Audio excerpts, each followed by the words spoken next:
Empezamos. Buenas tardes, bienvenidos en nombre de la Asociación de Amigos de los Jardines del Retiro. Hoy vamos a hablar de los Jardines del Buen Retiro. Alberto Tellería, pues ya le conocéis de sobra, es de la Asociación de Madrid, Ciudadanía y Patrimonio, vocal técnico, y ya es casi más de nuestra asociación que de la suya, de los Amigos de los Jardines del Retiro.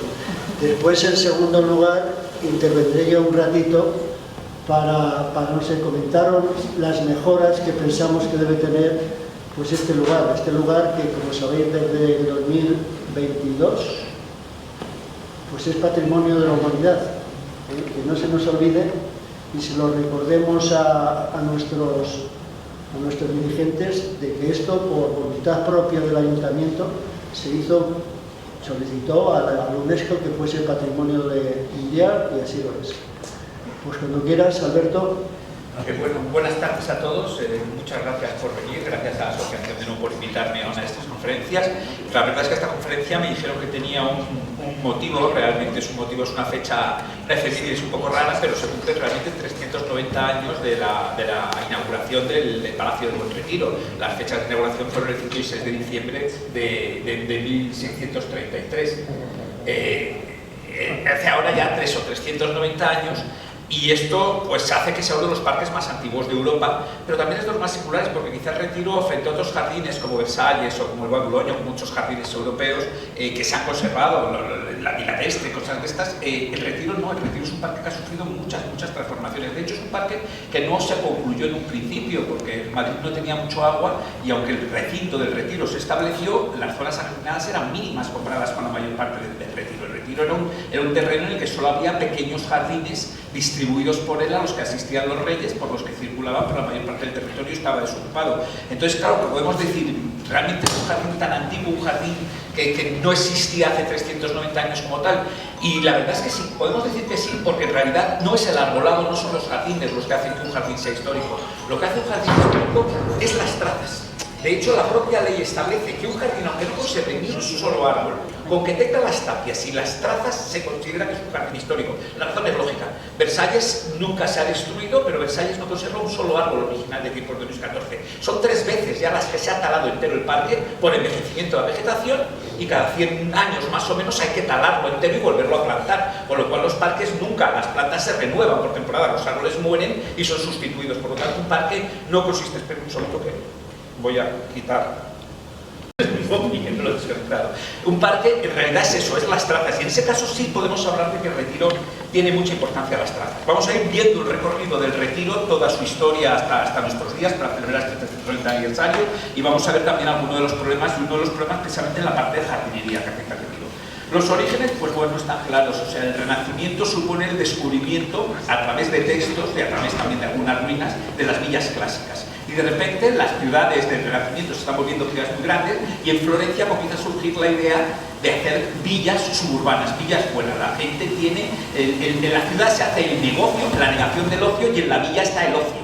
O sea, que le alcanzas para el negocio y fuera se hacen unas villas de recreo, y comienzan los Medici, son los primeros, comienzan a construir. Esta es la primera villa que se hace intentando imitar lo que ellos suponían que era una villa de la antigüedad clásica, con criptopórticos, con ese frontón de templo, con todos estos elementos y con una jardinería ordenada alrededor. Los jardines medievales habían sido siempre jardines cerrados, la época era demasiado peligrosa y los jardines siempre estaban cerrados entre murallas, eran de conventos o de castillos. Esta es la primera vez que de nuevo la gente puede salir a la naturaleza porque ya no existen esos riesgos y establecer amplios jardines relacionados con la naturaleza. Pero ¿qué ocurre? Que estas villas pues tienen un atractivo enorme, y claro, la gente cuando vive esa vida quiere también vivirla dentro de las ciudades.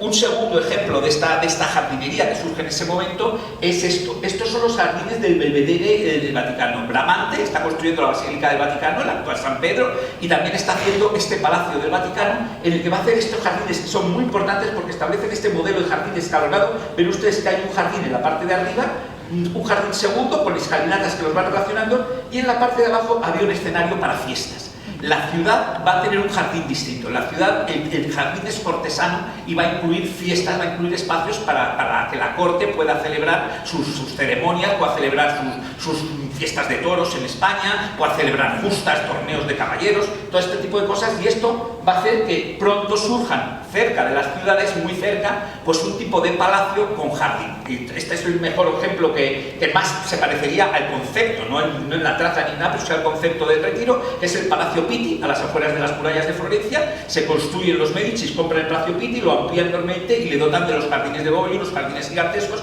en el que hay escenarios para justas, para torneos y todo tipo de cosas de este tipo. Esto va a influir, por supuesto, en España. España está muy relacionada con Italia. Felipe II conoce perfectamente Italia, ha viajado por Italia. Y en la ciudad de Madrid, que es esta la ciudad medieval, esta es la ciudad previa al Retiro, esta es la ciudad antes de construir el Retiro. Este plano es de 1622 y por lo tanto el Retiro todavía no se había construido. Y vemos cómo es la ciudad y podemos ver ya que hacia el oeste, aquí está el Alcázar de los Reyes, donde en la actualidad está el Palacio Real, y aquí ya hay una villa suburbana. De hecho, Felipe II, hasta que compra la Casa de los Vargas y la Casa de Campo, no trae la capital a Madrid. Porque él precisamente lo que quiere es tener una capital que tenga al lado una villa suburbana, un sitio donde puede ir a cazar y donde puede ir a pasear y tener jardines. Eso lo había conocido en Bruselas y le había gustado mucho tener el palacio y a tiro de piedra, por decirlo de algún modo, un jardín. Es una de las razones por las que la capital se establece en Madrid, la posibilidad de tener el castillo, el alcázar que ya tenían y enfrente una zona de jardines como es la Casa de Campo. Esa casa de campo va a ser fundamental en el reinado de Felipe III. El duque de Lerma la va a transformar pues, en el lugar lujoso de la corte de Felipe III y de hecho vamos a ver que tiene algunos componentes que lo va a tener el Retiro. Este es un cuadro donde vemos cómo era esa casa de campo y vemos por ejemplo en el centro que está la estatua a caballo del rey Felipe III, una estatua hecha en Italia, una estatua aquí en Bolonia que han regalado los Medici precisamente y que esta estatua es la que ahora tenemos en la Plaza Mayor de Madrid. Esta estatua que intentaron, en un momento dado también veremos que intentan traerla al Retiro, pero hay un momento, la estatua se queda ahí y digamos que este es el jardín cortesano, la villa que se establece a este lado de la ciudad de Madrid. Pero ¿qué ocurre? Al otro lado lo que hay es otra zona importante para Felipe II. Felipe II es el primero que ha establecido el Paseo del Prado. Él ya hace una de las entradas de la corte, hace que se ajardine, que se construyan fuentes. De hecho, se sabe que excava un lago para unas fiestas. Es posible que sea el lago del Retiro, eso no lo sabemos muy bien. Siempre se ha discutido si el lago, cuando se hace el Retiro, se aprovecha una excavación de una fiesta anterior de que ya había un lago.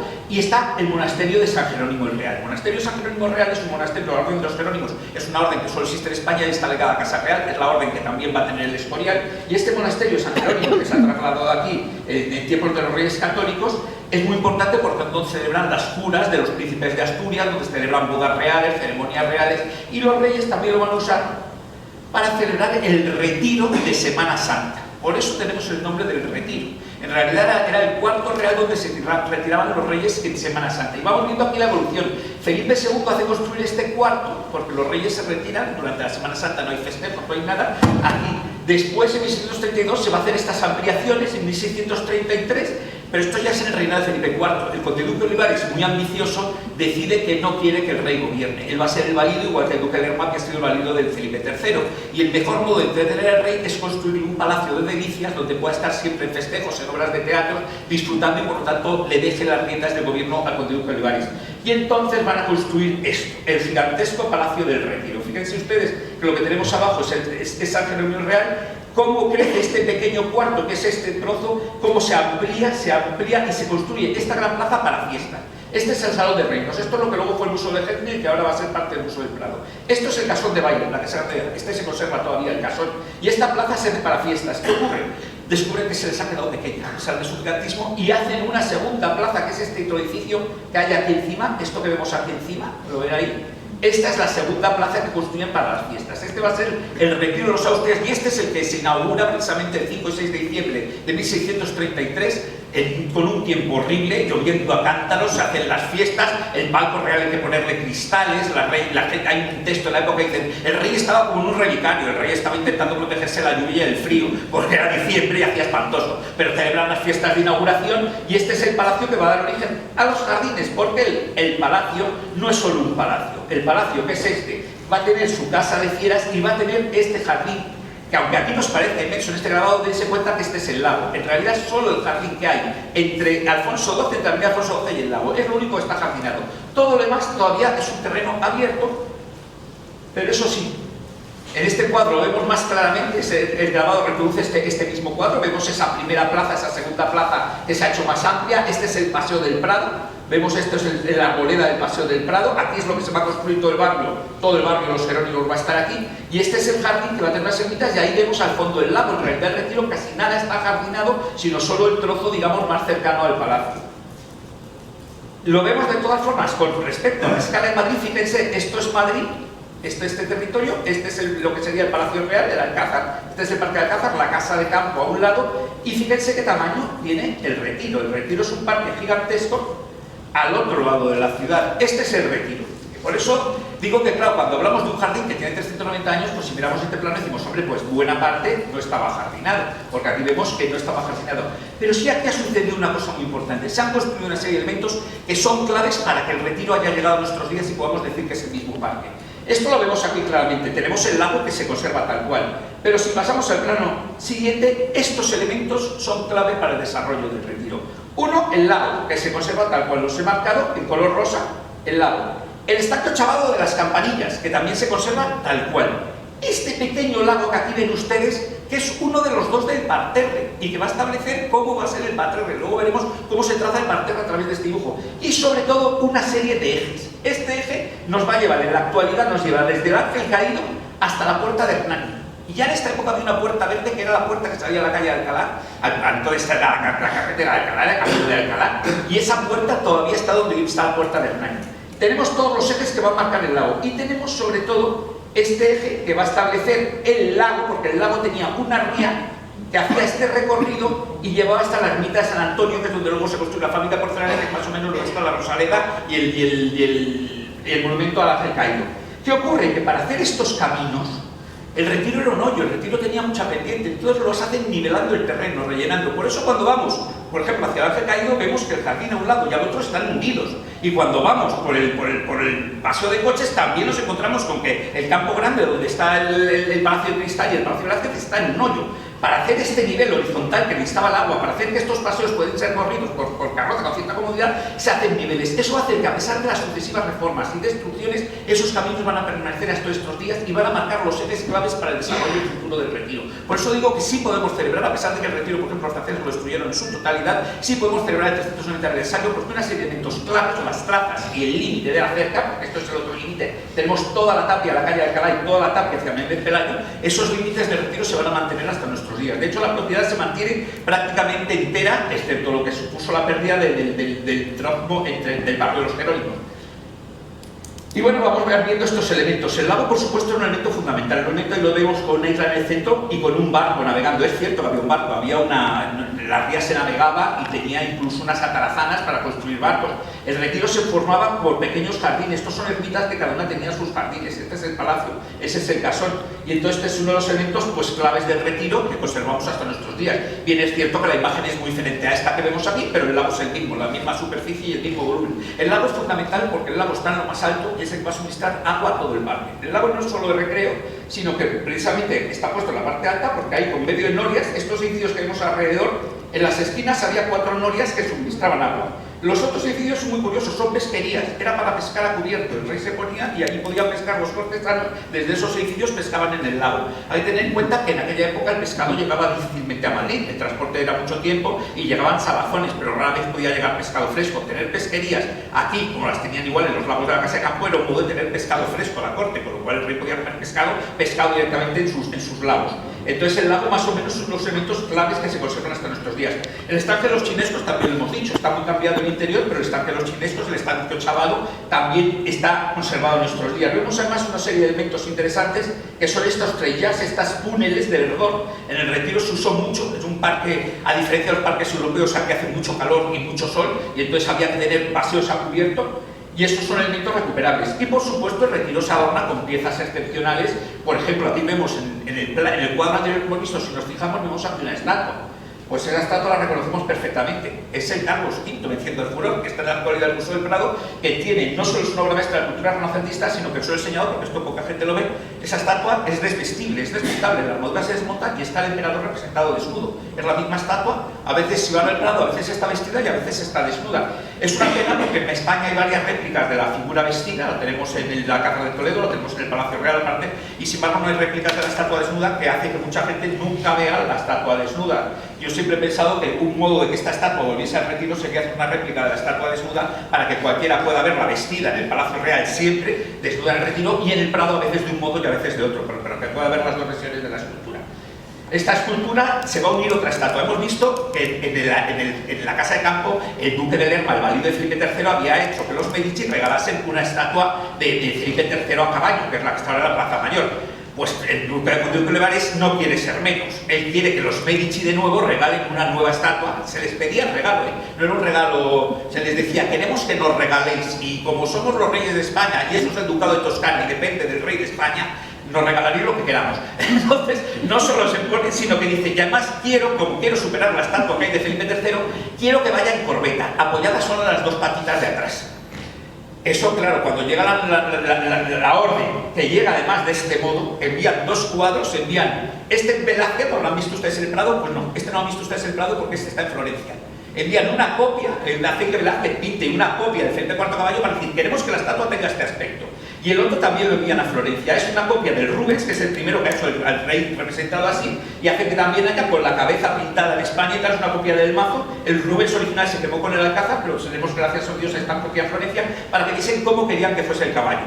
El escultor Pietro de Tacca dice, esto es muy difícil, es imposible hacer que un caballo se quede en corbeta, pero curiosamente en Florencia no solo hay grandes artistas, sino que hay grandes científicos, y trabaja Galileo, y entonces Galileo es el que da la solución. La estatua de Felipe IV se sostiene porque la cola es maciza y toda la parte delantera es hueca, de modo que el peso de la cola es el que se encarga de mantenerla en equilibrio y que la estatua pueda mantener las patas levantadas, alzadas las manos delanteras y tal. Para hacer esa estatua incluso se encargó a Martínez Montañés Velázquez, amigo sevillano, hace que el escultor Martínez Montañés, Juan Martínez Montañés, venga de Sevilla para hacer un busto del rey. Vemos aquí este cuadro, el cuadro de Velázquez está haciendo el busto para enviarlo a Florencia. A pesar de todo, por lo visto, cuando llegó la estatua, todo el mundo dijo, se parece como un huevo a una castaña, porque claro, una estatua hecha de un señor a distancia pues no sale, y entonces como había venido el hijo del escultor para montarla en España, hizo una nueva cabeza y se sustituyó la cabeza, por lo cual toda la estatua de Pietro de Tacca, excepto la cabeza que es de su hijo.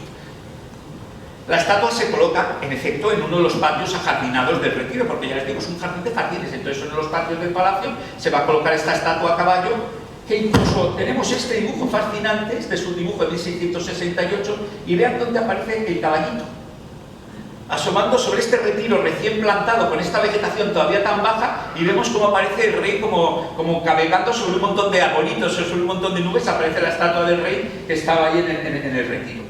Otros elementos muy importantes, ya digo, es un jardín de jardines, es que como no se va a jardinar en su totalidad, se van a hacer pequeñas ermitas, la ermita de San Pablo, la ermita de San Antonio, la ermita de San Juan, va a haber muchas ermitas repartidas por el parque, que van a tener jardines propios, y estos jardines se van a adornar muy lujosamente, y de hecho las ermitas también se adornan muy lujosamente. Volvemos a ver estos elementos de treillajes, el dibujo tiene una representación muy rara, que son esto mismo. Esto que les estoy sacando es una posibilidad de recreación en el Retiro.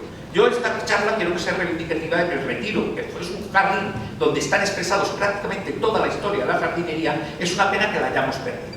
Esto que ven ustedes parece histórico, no, esto es nuevo, esto se ha hecho en Versalles. En Versalles han decidido reconstruir tal como fue el jardín en tiempos de Luis XIV. Entonces no han tenido ningún reparo en, a partir de los grabados, reproducir estos elementos de estrellas. Me pregunto yo si alrededor de esta que las cantarillas que hemos visto que tenía estos elementos, no podríamos poner alguno de estos para recordar ese jardín barroco, ese primer jardín del Retiro que tenía estos elementos. Sería un tema a plantearse la posible recuperación de la jardinería, no solo de los monumentos. El Retiro no es solo arquitectura o monumentos, es jardinería, y la jardinería tiene muchos estilos a lo largo de la historia y todos estuvieron representados en este parque y los hemos ido perdiendo.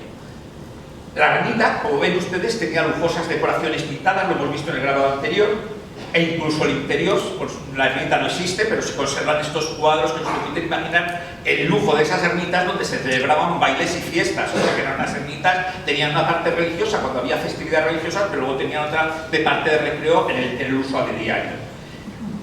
Por supuesto, para la ermita conservamos incluso cuadros como este que pintó el propio Velázquez para esta ermita, el Santuario Abad de San Pablo ermitaño. O sea que conservamos piezas procedentes de esas ermitas, y sabemos, por un gran dibujo posterior que luego veremos, que tenía esta fuente magnífica con una escultura en lo alto que sabemos además la estatua que era. Era la fuente de Narciso, y es este Narciso burguese que está en el Museo del Louvre. Estas estatuas ya habían llegado a España en parte por Velázquez. Cuando viajó Velázquez a Italia, hace traer réplicas de muchas estatuas, y muchas de ellas son bronces. Por el color probablemente esto fue un bronce. Fue una escultura de bronce que representaba el Narciso y que se puso para decorar el jardín de esta ermita. Vemos también, ustedes fíjense que jardinería tan curiosa, el borde está con ciestecitos. No estaba plantado en el suelo. Esto lo hacían porque así podían renovar las plantas frecuentemente. En Versalles incluso llegó a haber un jardín solo de tiestos, de modo que el rey podía hacer cambiar el jardín en unas horas, y había ocasiones en las que, para dar una sorpresa a los invitados, la gente entraba y cuando terminaba la fiesta sabían que el jardín era distinto porque habían cambiado todos los tistos y habían cambiado todas las flores, y de repente habías entrado en un jardín blanco y amarillo y salías con un jardín rojo y azul. Por lo tanto, era una cosa que hacían, exigía tener millones de tiestos, pero nosotros tampoco los propietarios que tenían millones de tiestos, y claro, miles de jardineros también, eso hay que admitirlo. Este jardín, como vemos, esta escultura también estaba en un jardín italiano, en la Vía Borghese, o sea, en Roma existía esta escultura. En la posición en España, poner esa estatua en lo alto de una fuente no era una idea original, sino que venía precisamente de dónde estuvo originalmente esa estatua, que ahora está en el Louvre. Esto es que Napoleón se encargó de comprar al príncipe Borghese, que lo había casado con su hermana, pues le dijo que le diese las colecciones, y por eso las piezas de Borghese están casi todas en el Louvre. Otra ermita muy importante era la ermita de San Antonio. La ermita de San Antonio era la más importante de todas. Estaba rodeada por un estanque y se podía ir navegando desde el lago por esa ría grande que llegaba y podía rodear la ermita. Esto es más o menos donde el Ángel Caído y la Rosaleda que estaba. Luego es la que se va a transformar en la fábrica de porcelana en tiempos de Carlos III, y luego es la que van a transformar los franceses en una fortificación, como veremos. O sea que es un edificio que tuvo una larga historia hasta que se muere y no queda de ella nada. Tenemos dibujos de la época porque este jardín fue famoso, el Retiro. Incluso hay algunos jardines europeos que se llaman Retiro, imitando el nombre del jardín, se transformó en sinónimo de gran jardín. Hay que tener en cuenta que precede a Versalles y que en parte Luis XIV quiere superar la fama del Retiro construyendo Versalles, o sea que es un jardín que tuvo mucha influencia en la época, y esto es un viajero inglés que viene y reproduce cómo era esa ermita, porque bueno, visitan estos jardines y no les sorprende la arquitectura. La construcción del Retiro fue súper precipitada, fue en cuestión de meses que se construyó el palacio, las ermitas y todo, por lo cual toda una construcción malísima, todo era súper frágil y tal, pero les sorprende la riqueza de esculturas y de pinturas sobre todo. O sea, hay viajeros que dicen, hay un viajero francés que dice, hay más pinturas en este palacio que en todo París. O sea, algo es impresionante. Felipe IV era el mayor coleccionista de pintura de su época y por lo tanto su colección era extraordinaria. Siendo el rey de España y teniendo embajadores, se encargaba de que comprasen lo mejor en todas partes y lo enviasen hacia la corte. El Retiro va a sufrir muy pocos cambios durante los Austrias. El Carlos II es un reinado muy débil, apenas se hace alguna cosa, como añadir esta puerta al palacio, la puerta de María Neuburgo, que la conservamos en la actualidad como entrada al parterre.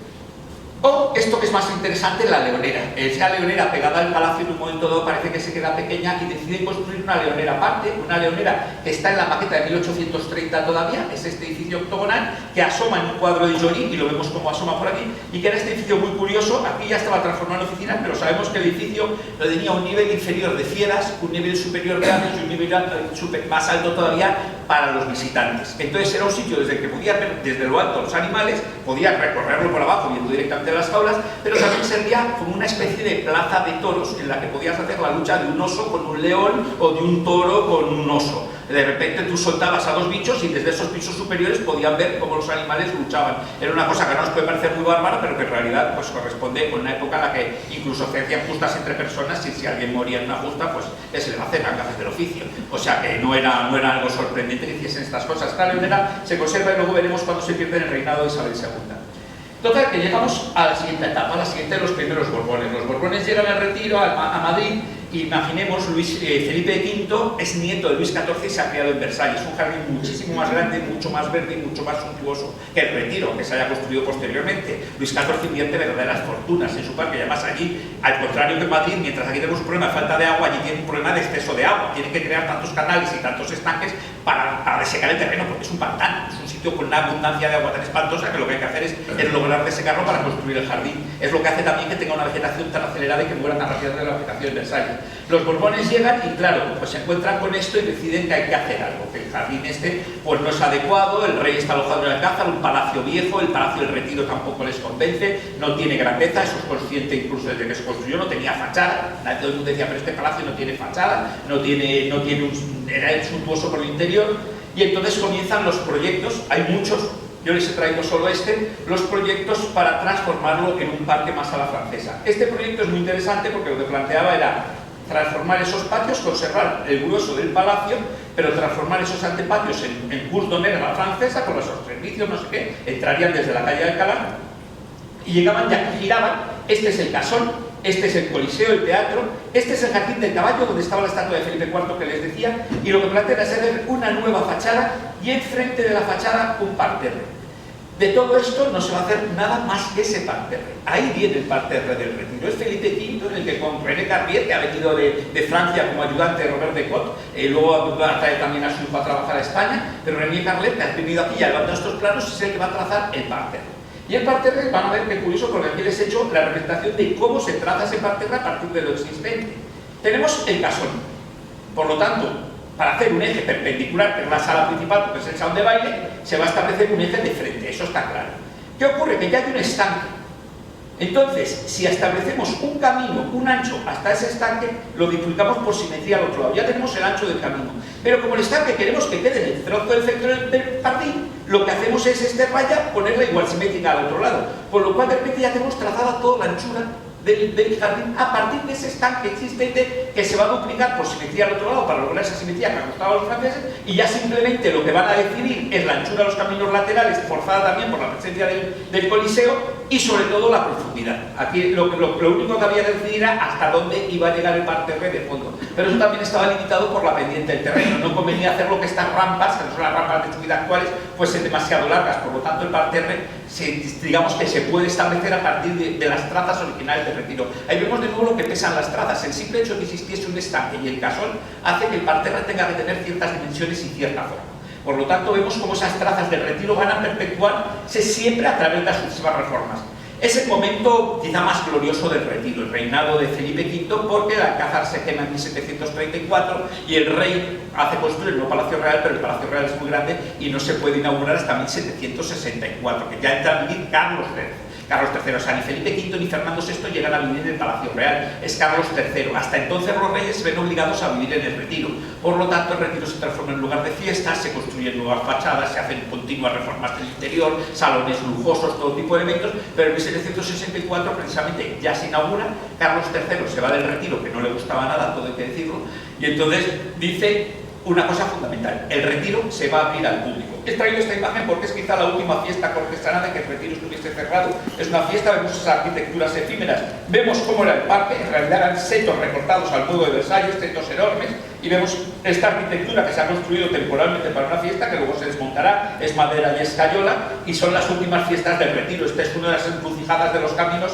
históricos, y el rey, como lo abre al público, dice hay que hacer puertas, y entonces van a hacer que se haga una puerta directamente a la calle Alcalá. Se va a abrir la puerta a la glorieta para que el público pueda entrar directamente al retiro sin pasar por el palacio, que era la entrada habitual hasta entonces. Entonces, en este momento el retiro va a pasar por primera vez a ser de uso público. No va a ser público, sigue siendo un jardín real en el que entras con permiso, y de hecho con una serie de normas. Las mujeres que lleven mantillas se la tienen que quitar y llevarla, para que no haya embozadas que puedan estar allí legando y haciendo cosas raras. Los caballeros también tienen que quitarse, nadie puede ir embozado, todo el mundo tiene que ir decentemente vestido. Hay una serie de reglas, pero son unas reglas realmente que permiten prácticamente entrar a todo el mundo.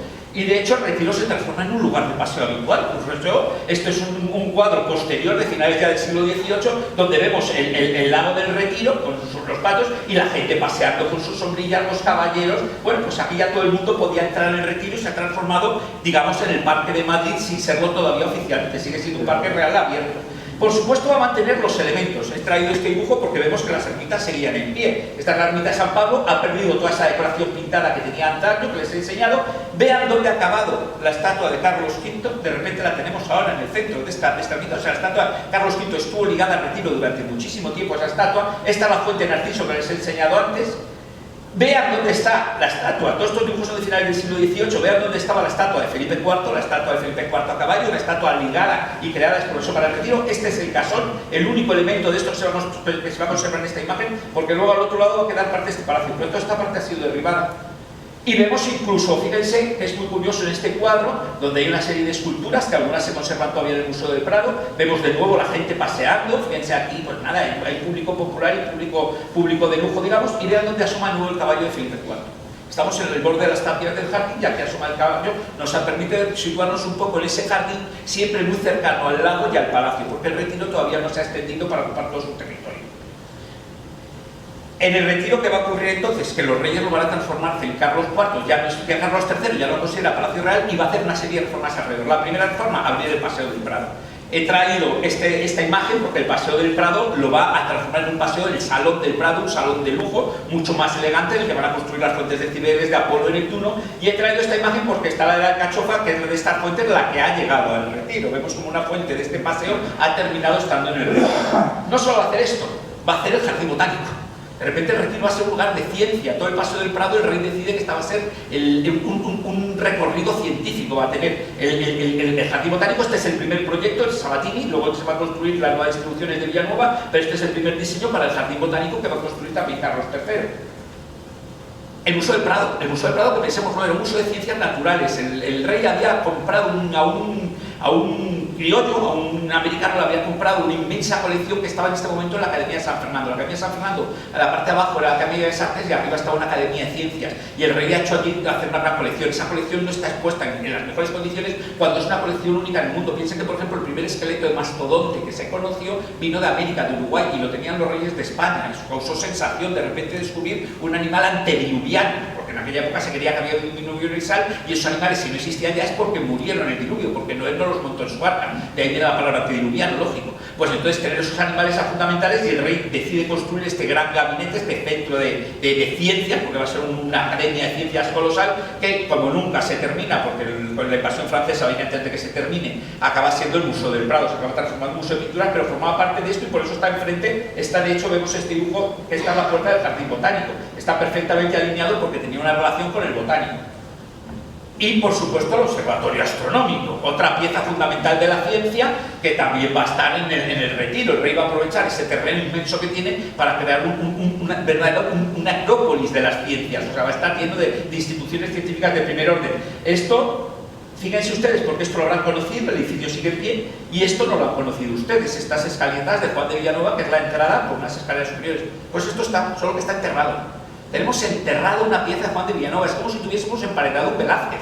Esto es de locos. O sea, lo normal es que esto ya estuviese desenterrado. El otro día, Pedro Moleón, el nuevo académico de Bellas Artes, su discurso fue precisamente pedir que esto se desentierre. ¿Cómo podemos decir que esto es patrimonio mundial, que es el paisaje de las artes y las ciencias, y tenemos una pieza artística y científica tan importante por la entrada al observatorio astronómico y por una pieza de Juan de Villanueva y la tenemos enterrada? Esto es uno de esos temas que el gobierno debería tomar medidas de volver a recuperar la topografía original y desenterrar esta pieza y restaurarla para que recuperásemos por completo este centro astronómico.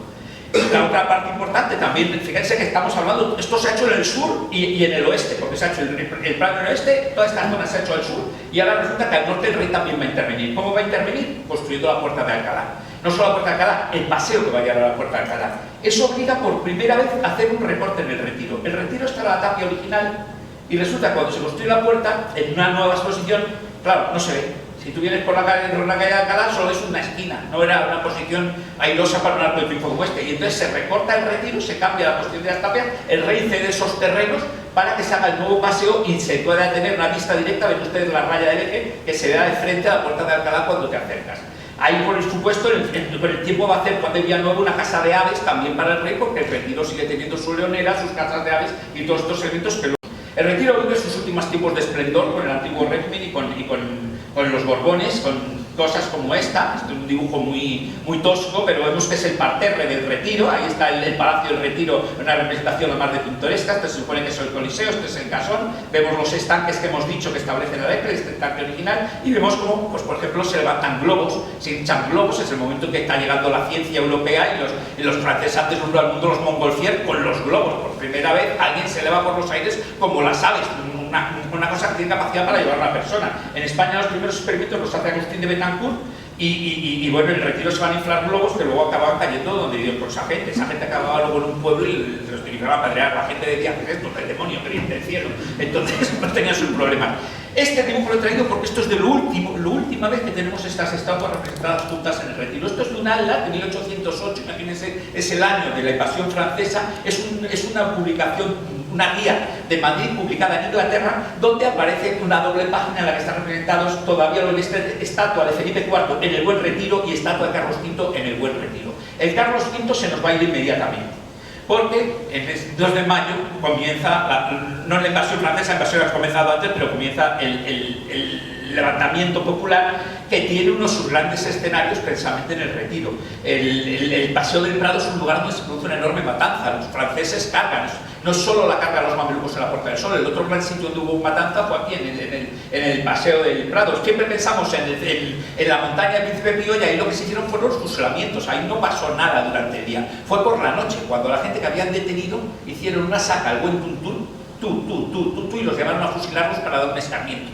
Y eso es lo que sucede, pero esta gente mueren aquí y de hecho les fusilan aquí mismo. Estas son las tapias del Palacio del Buen Retiro y vemos que es el Paseo del Prado, que esta barandilla todavía es la que se conserva hoy día, se trasladó al estanque del parque, el lago, tiene esta barandilla en el borde, este banco con esta barandilla, se traslada desde el Paseo del Prado cuando se hace una reforma en el siglo XIX y es aquí donde se produjeron los fusilamientos. No solo se produjeron los fusilamientos, se desentierra en el cementerio que había en el Retiro. Porque para dar ejemplo de buenas, ya no se podía enterrar en las iglesias, Carlos III ha hecho construir cementerios, y ha hecho construir el de la Florida, que es un cementerio del Real Sitio de la Florida, ha hecho construir el de la Casa de Campo, ha hecho construir el que hay todavía en la Granja, y ha hecho construir el del Retiro. El del Retiro ha quedado olvidado, pero todavía en 1908 se celebraron ceremonias por las víctimas que estaban. Nunca sabido si esas víctimas se desenterraron y se trasladaron, o si todavía tenemos víctimas de 1808 enterradas en el Retiro.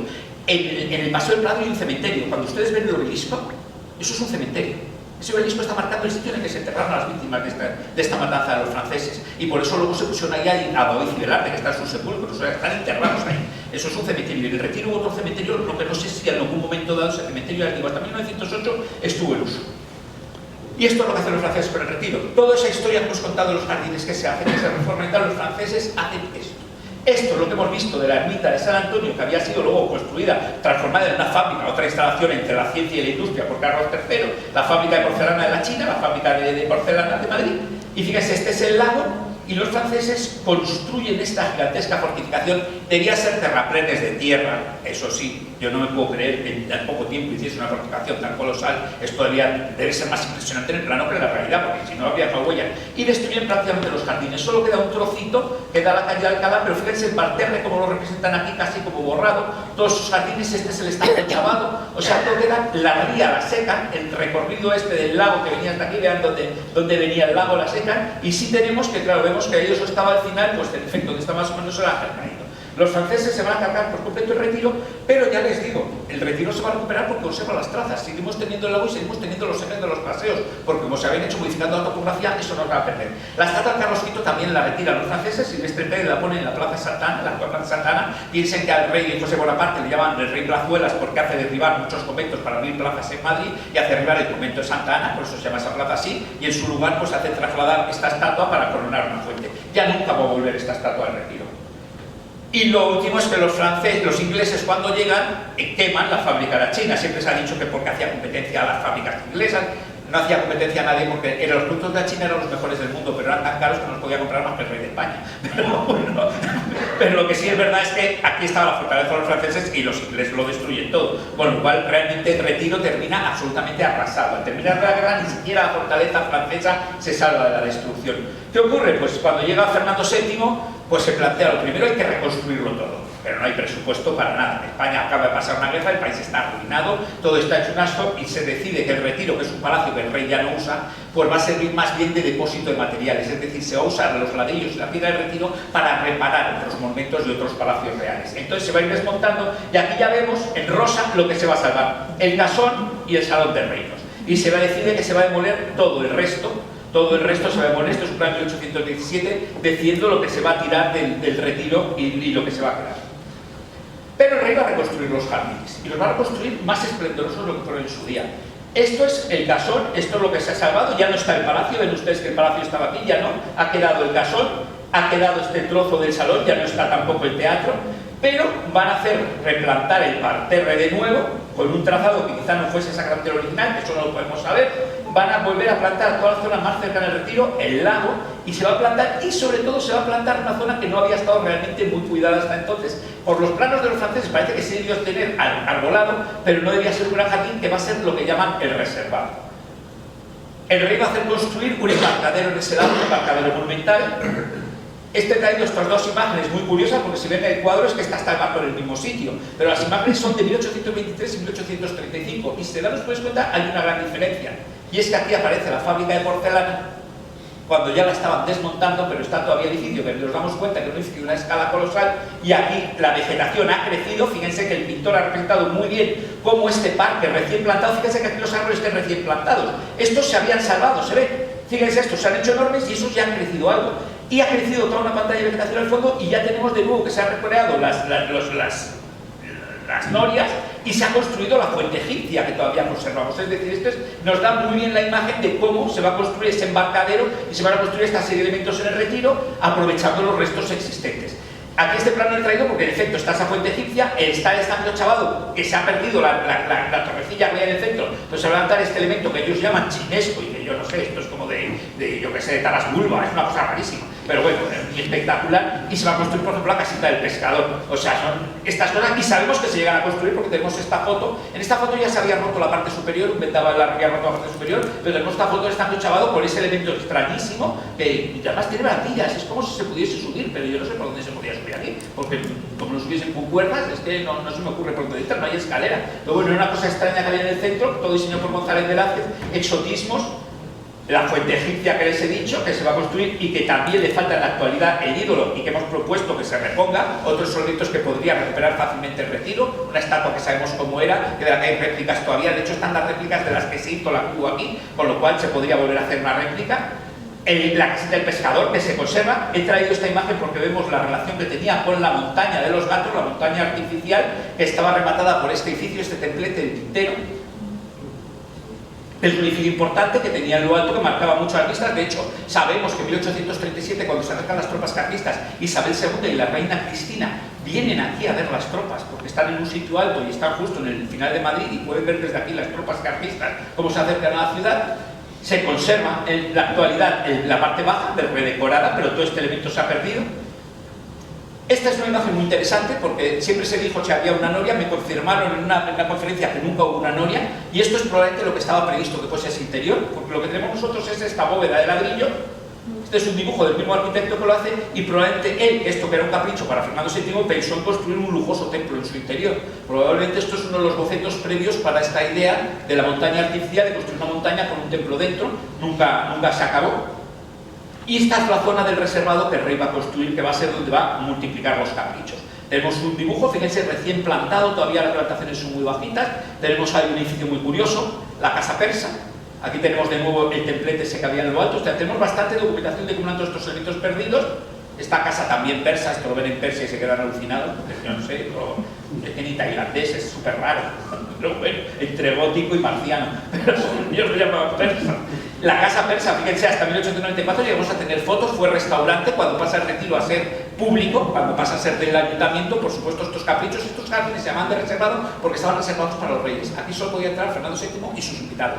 Había unas entradas que se podían vender o dar en palacio, aquí, que cuando el rey no lo estaba usando para verlo, pero este jardín va a permanecer reservado durante el reinado de Fernando VII y durante el reinado de Isabel II. Es decir, el retiro estaba abierto, el lago y la zona del lago hasta Alfonso XII, toda esa zona estaba abierta al público, pero esta parte, digamos, de detrás, entre el lago y Menéndez Pelayo, eso era privado de los reyes, era el reservado, y tenía todos estos caprichos por los que los reyes se movían: la casa del pobre y la casa del rico, la casa que se conserva del contrabandista, la casa del contrabandista, que esta sí tenía una noria, vemos aquí el pozo de la noria y vemos este edificio, que además, esto es muy interesante porque vean ustedes cómo esos pequeños edificios generaban también sus propios jardines. Es decir, lo que ahora es el Florida Park, que era este edificio, tenía un eje y un jardín propio distinguido del jardín de alrededor. Lo que les digo es un jardín de jardines. Y fíjense en este dibujo, que lo vemos más cerca, luego veremos otro. Fíjense qué distinto es el trozo este de jardín, este trozo de jardín y este trozo de jardín. Este obviamente está todo marcado por unos setos, mientras que ese no, está con un planteado de plantaciones. Es decir, el retiro es un jardín lleno de jardines. Esto que ven aquí es la estatua de Felipe IV. La estatua de Felipe IV no se ha perdido todavía. Fernando VII la hace trasladar, y este estanque sigue existiendo, y es donde está la Martínez Campos. O sea, que el estanque en tiempo estuvo la estatua de Felipe IV y ahora está en Martínez Campos. ¿Qué ocurre? Que usted no reconoce esto porque el paso de coches se abre cortando entre la plaza del contrabandista, se abre el paso de coches entre Miriam, que lo veremos después. Se construye la Casa de Fieras, que muchos la hemos conocido todavía, y que estamos precisamente en ella. O sea, es un edificio muy reformado, pero vemos como estos elementos se pueden reformar y mantener. Esta puerta se conserva en la actualidad con un trazado alrededor distinto. Y en el reinado muere Fernando VII en 1833 y comienza el reinado de María Cristina de Borbón, y comienza, pues por supuesto, abriendo las Cortes, va a haber una nueva constitución, la reina se tiene que apoyar en los liberales porque los tradicionalistas se han unido a los carlistas y se encuentra ella enfrentada a su cuñado, que es el que quiere ser rey de España, el hermano del rey, de Fernando VII, y que se niega a reconocer a Isabel II por ser mujer. Entonces, pues la reina abre las Cortes, pero fíjense que las abre, y si reconocen esta pintura, estamos dentro del Casol. O sea, las Cortes, aquí comienza la etapa liberal, comienza precisamente en el Retiro. El Casol va a ser esa sala que va a servir un poco para todo. Y el Casol todavía está unido al parque, no existe la calle de Alfonso XII que lo va a separar posteriormente. Hemos visto el parterre y vamos a ver que es una de las grandes reformas del reinado de Isabel II. El reinado de Isabel II, si miren ustedes la imagen anterior, vean cómo era el parterre, un parterre de broderí, con unos setos haciendo dibujos, y de repente va a cambiar mucho y se va a transformar en un parterre que va a tener unas isletas con setos, con césped, con un dibujo muy distinto. Todo el dibujo ya no va a ser de broderí, y probablemente es el momento en que se planta el famoso ahuehuete, cuando se hace esta reforma del parterre en el reinado de Isabel II, porque aquí este es probablemente el sitio en el que se plantea ese árbol, un árbol singular que se plantaría pequeñito y que luego ha crecido hasta la escala actual. Y vemos el estanco echavado y vemos de nuevo esa riqueza de jardines, algunos que nos recuerdan casi los jardines del primer barroco y otros jardines que no tienen nada que ver.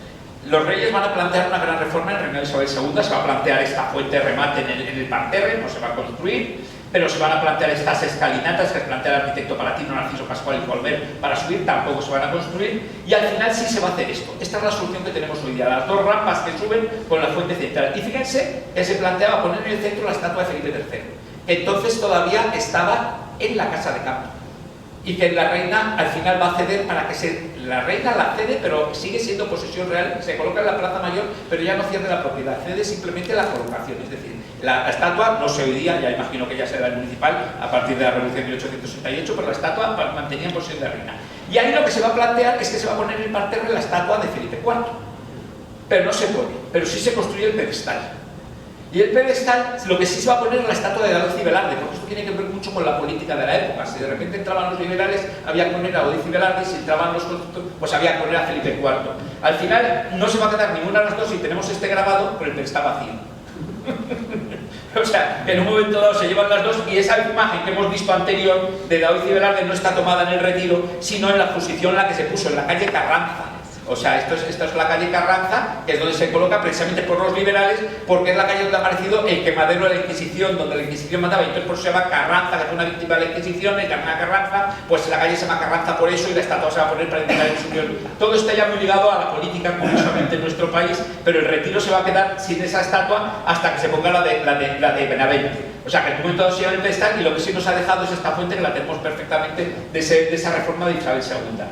Otra reforma importante en tiempos de Isabel II, pues que se va a construir el telégrafo óptico, se va a construir el telégrafo, que todavía conservamos el Castillete, que ahora se está recuperando por fin, con una instalación muy interesante, porque se hace realmente muy poco antes de que termine el telégrafo óptico. Va a llegar un telégrafo ya eléctrico enseguida, pero bueno, esta es la instalación del telégrafo óptico que se construye el templete del Retiro, y que vamos a tener este castillo. Es una de las pocas cosas que nos ha quedado también del reinado de Isabel II. Pero lo peor que nos ha quedado del reinado de Isabel II es que, fíjense, esta es la imagen de donde va a estar el barrio de los Jerónimos. Fíjense, aquí están los Jerónimos, recién restaurado también por iniciativa de Francisco Asís, del marido de la reina. Este es el Museo del Prado, que lo vemos detrás, y claro, había un enorme espacio que se había quedado sin rehacer después de... Esto eran los huertos de los Jerónimos, pero ya no existía convento Jerónimo, el convento estaba arruinado y ya no había monjes, por lo tanto, esto se había quedado abandonado.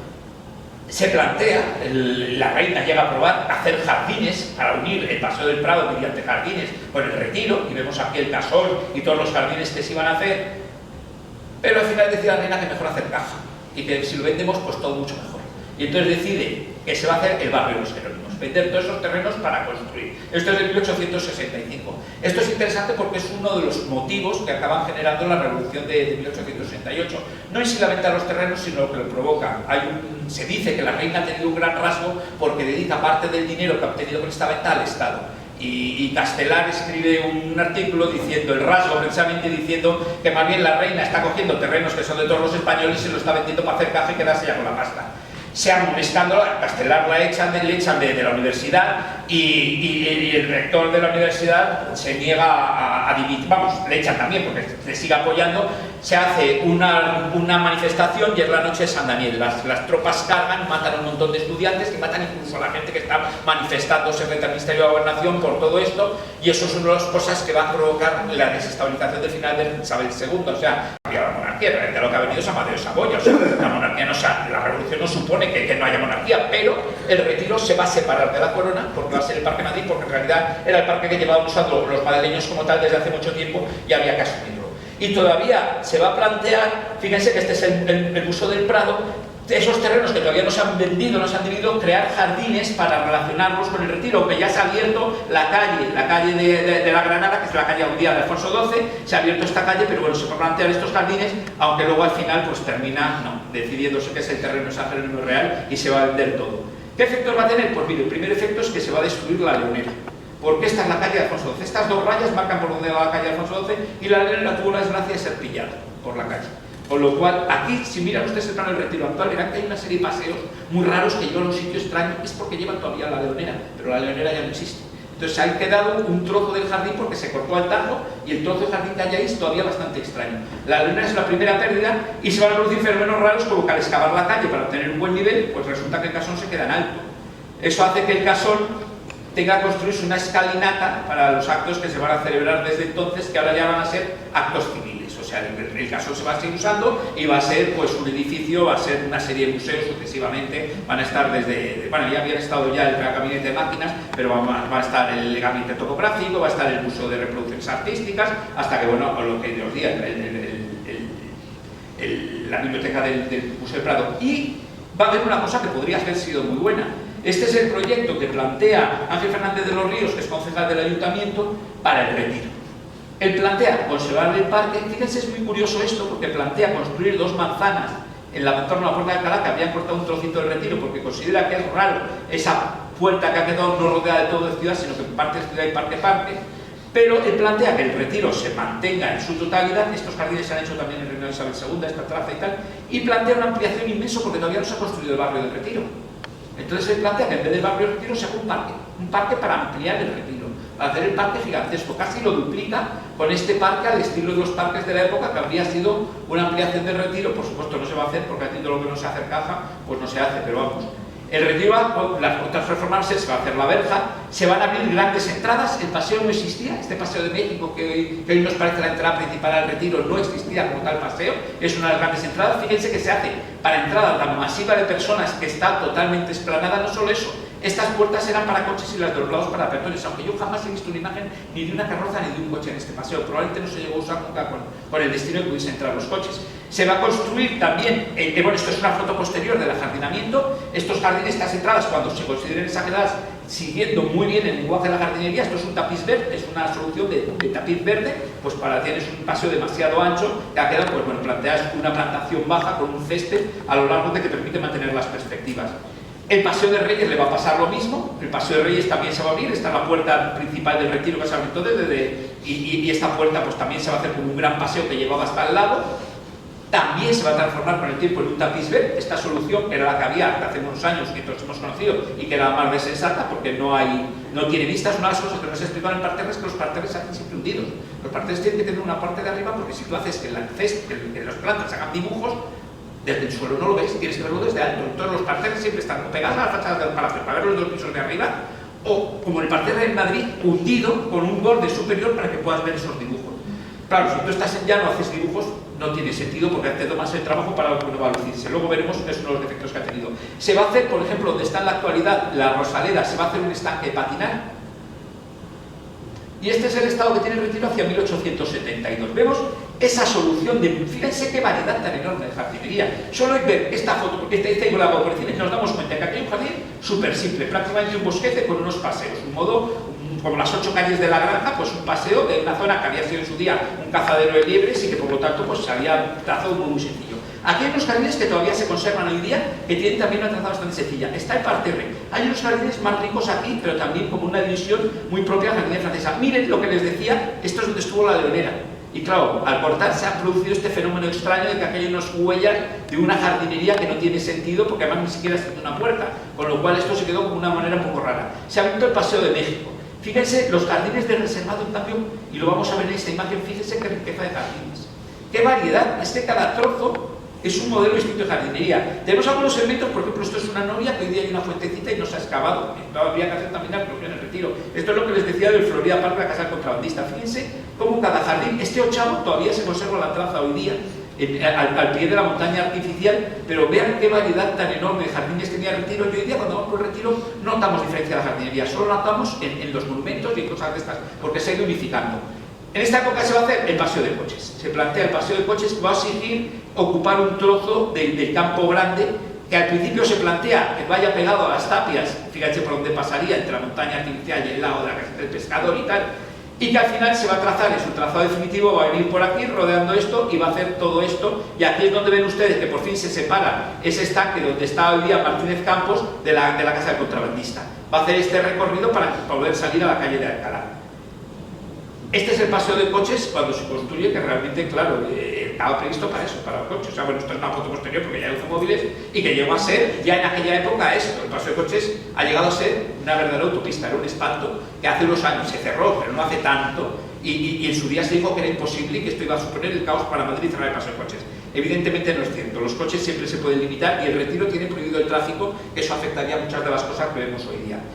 Se va a abrir una puerta de paseo de coches, por supuesto, y ese paseo va a exigir, como el paseo de coches se crea aquí, va a exigir cortar este trazado del Campo Grande, por lo que se va a sustituir por un trazado paisajista muy similar a lo que se estaba haciendo entonces en París. Este es el trazado del Bichon-Mont du Parc de París y vemos cómo se parece este modo de trazar. No miren las calles rectas, sino las calles pintadas en rojo, que son estos recorridos sinuosos que te permiten hacer recorridos muy largos moviéndote y que va a ser pues exactamente la moda de lo que ha establecido el FAN en París de cómo son los jardines modernos de las ciudades.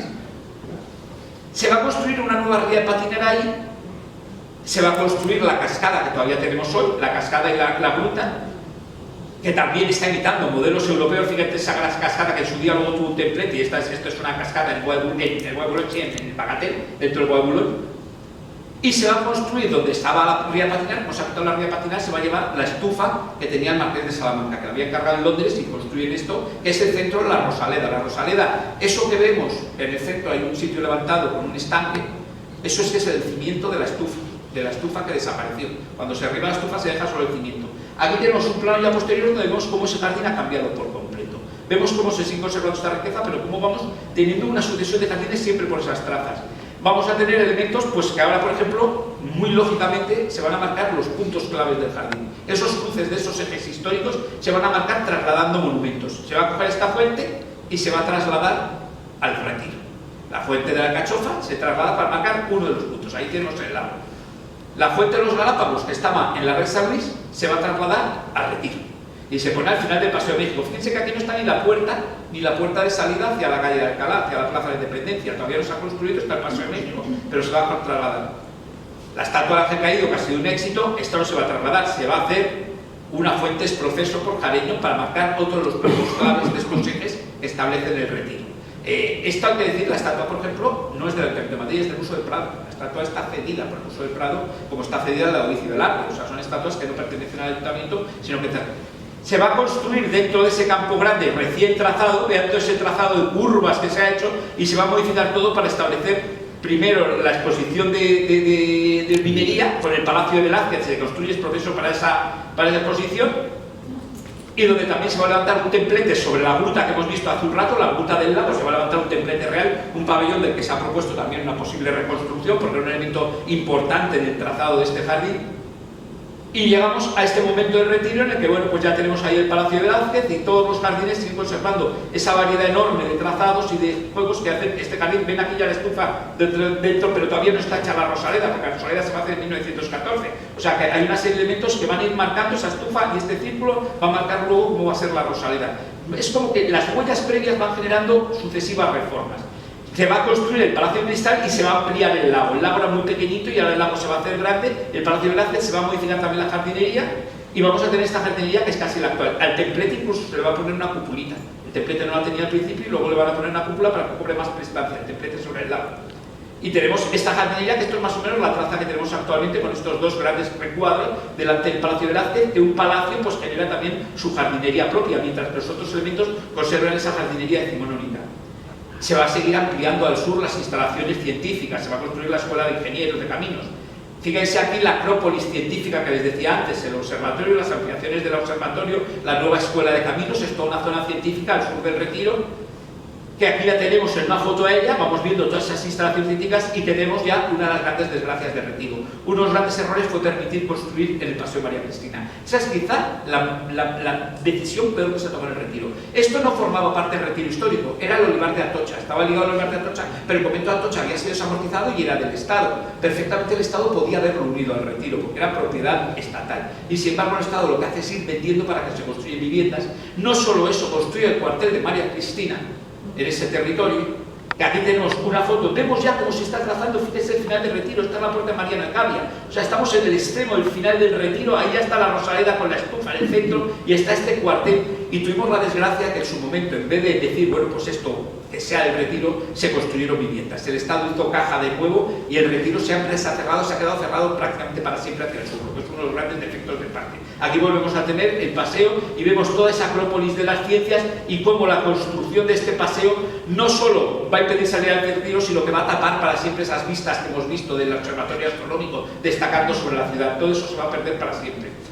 Se van a seguir trazando jardines como el de la Chopera en 1888, un jardín bastante interesante, con una zona desnuda en el centro, un jardín que se plantea para espectáculos públicos y que va a tener esta explanada central. Se va a usar para una exposición en 1907, una exposición que se va a construir una serie de edificios monumentales, pero provisionales, por desgracia, unos edificios magníficos. Aquí tenemos una foto aérea de la Chopera, aquí tenemos la Escuela de Ingenieros, o sea, vamos viendo que el Retiro se está terminando, los últimos solares que quedaban sin ajardinar ya se están terminando de ajardinar. Esto es esa exposición, quedaron algunos dos pabellones después dentro de la Chopera, este es un pabellón de un alarde de construcción con ladrillo.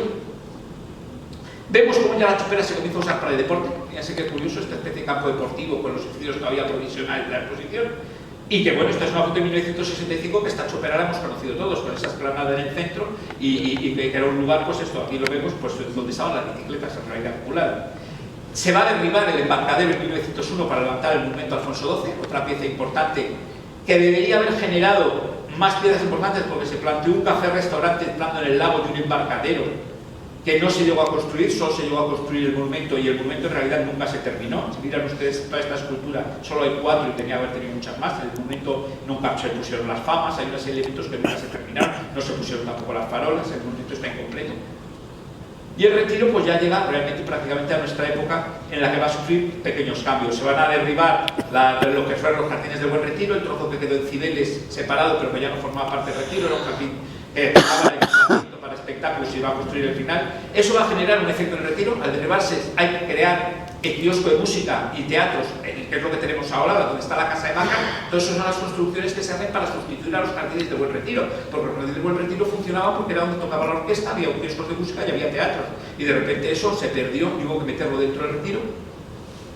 El kiosco de música y todos estos elementos, se construye la Rosaleda, se construyen los jardines de Figueroa Rodríguez, otro jardín enormemente característico, muy singular, que se conserva, aunque no en el estado maravilloso de su concepción, porque era un alarde de jardinería y de recorte, porque de Cecilio Rodríguez era un maniático de estas cosas, y realmente este jardín es fantástico. Aquí vemos este Retiro tan singular, donde vemos, por ejemplo, el Palacio de Velázquez con un tipo de jardinería y estos jardines con otro tipo de jardinería, o sea, es lo que les digo, muchas jardinerías. Y la última pieza realmente que se construye, pues es esta de Grani. ¿Qué ocurre? A partir de entonces hemos tenido algunas intervenciones más que dudosas. Esto es el tapiz verde que hemos visto del Paseo de Estatuas. Realmente este dibujo, aparte que no dice gran cosa, es un dibujo que no se puede apreciar a este nivel. No, esto es un error jardinero. No puedes hacer dibujos de jardinería en un sitio que no puedes verlos desde arriba, porque no los ves. Realmente esto es un coste de mantenimiento innecesario. Esto era un césped con jardinería en el borde y no se necesitaba hacer esta reforma. La Chopera pues también ha tenido una reforma llevada por las buenas intenciones, pero que en realidad fue decir, como ha tenido éxito el Bosque del Recuerdo que se hizo en Atocha, lo ponemos aquí y hacemos por lo que se nos ocurra. No sé si es serio en un jardín histórico como este hacer estas plantaciones, estas reformas, sin pensárselo más, sin saber exactamente qué es lo que queremos hacer. No digamos lo de la casa contrabandista, donde había esos jardines históricos que les he enseñado, se podía haber recuperado el capricho de Fernando VII y se crea un Florida Park aún más grande, ocupándolo todo y tapando el edificio original. Hemos tenido algunas cosas que son acertadas, se ha recuperado la entrada de luz vertical de la montaña de los gatos, o sea que estamos viendo un jardín, pero tendríamos que tener más ambición.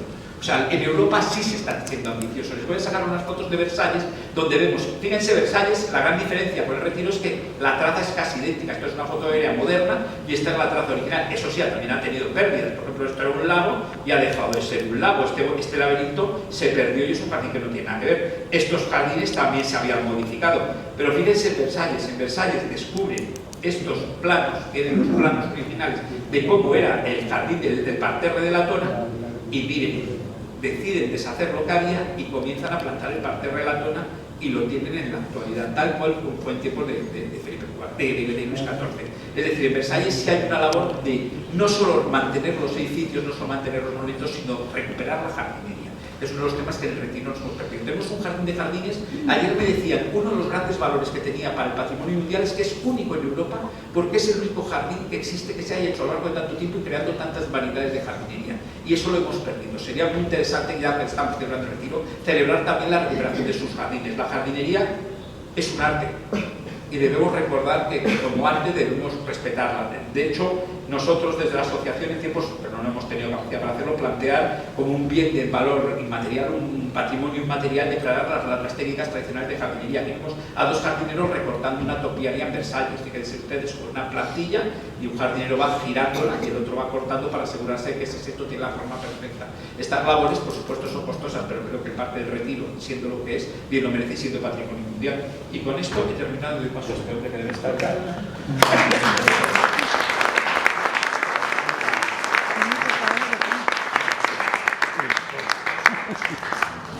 ¿Tenéis alguna pregunta para Alberto? ¿Cómo que no? ¿Cómo que no? Que yo me quiero ir ya. Planteas Versalles y planteas el Retiro. Hay unas, bajo mi punto de vista, una gran diferencia. Hay una gran diferencia. Versalles sigue siendo un real sitio y el Retiro dejó de ser un real sitio para convertirse en un parque de Madrid. Y ese es el gran problema. Es decir, cuando se da a la ciudad de Madrid,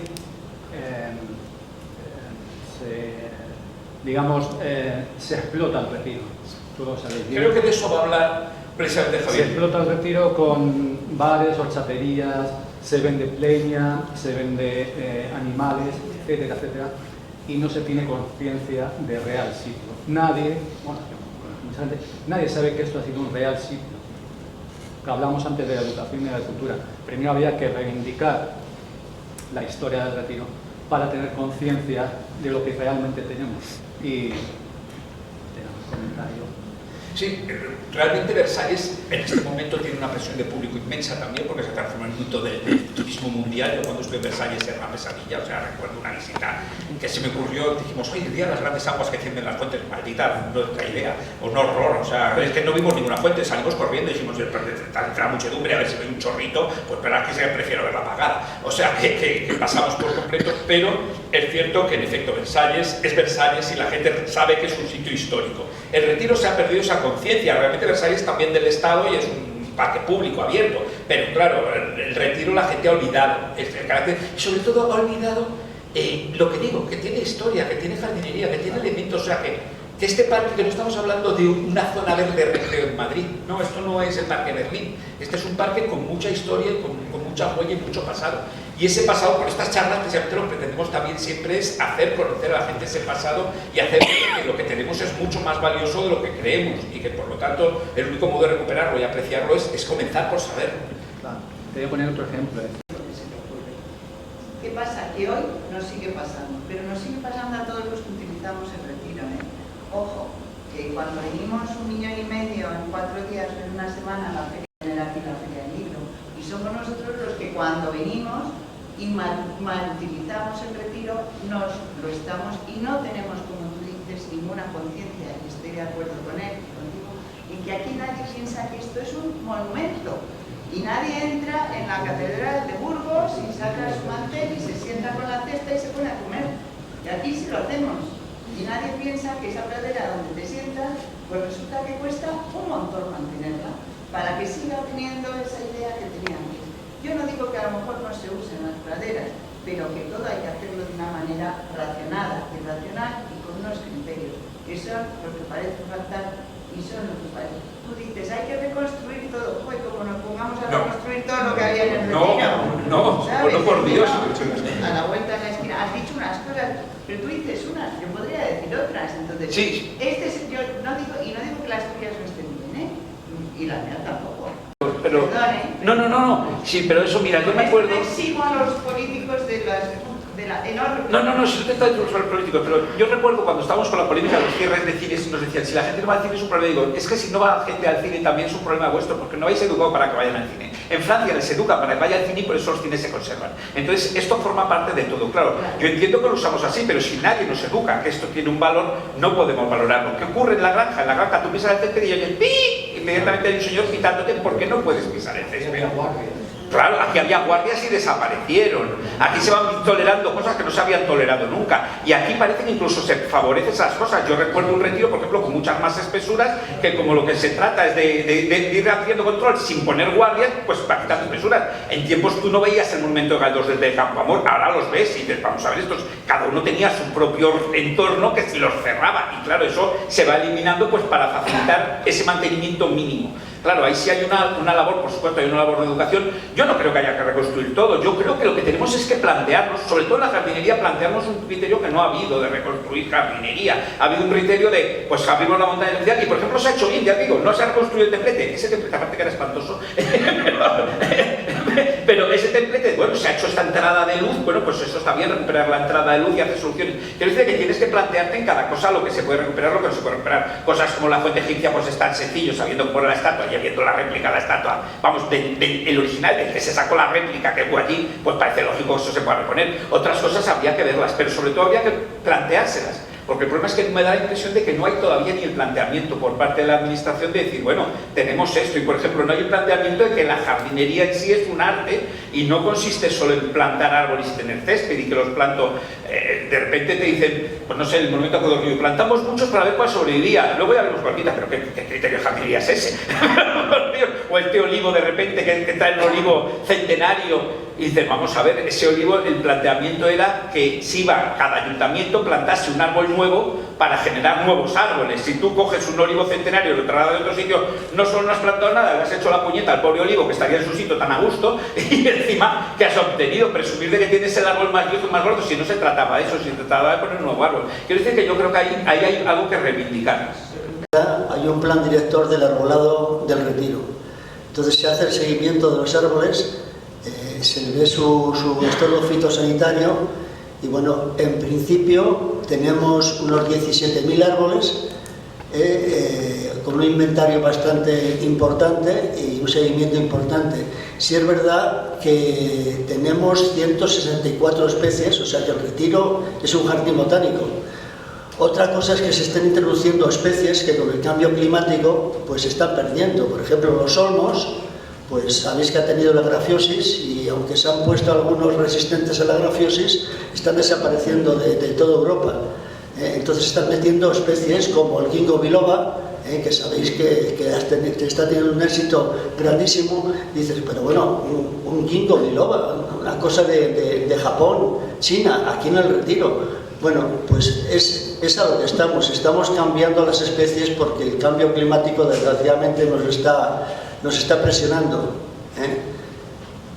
Y no sé, decías otra pregunta, ya no me acuerdo. La de la salud pública. Ah, sí, la salud pública, bueno. No utilidad pública, sino salud. No, salud pública. Aquí en el Retiro, hace un año se han inaugurado tres o cuatro sendas terapéuticas estudiadas para las personas mayores que están puestos con unos carteles con una inclinación muy pequeña, con unas fuentes públicas para beber, con unos enchufes para cargar los temas del oxígeno de los mayores, etc. Eso sí que se tiene en cuenta. Otra cosa es que apenas se dé pues eso, publicidad a esos sitios, pero sí que incluso se ha pensado en los jardines del Nuevo Palacio hacerlos unos jardines especiales para los niños del Hospital Niño Jesús. Gracias.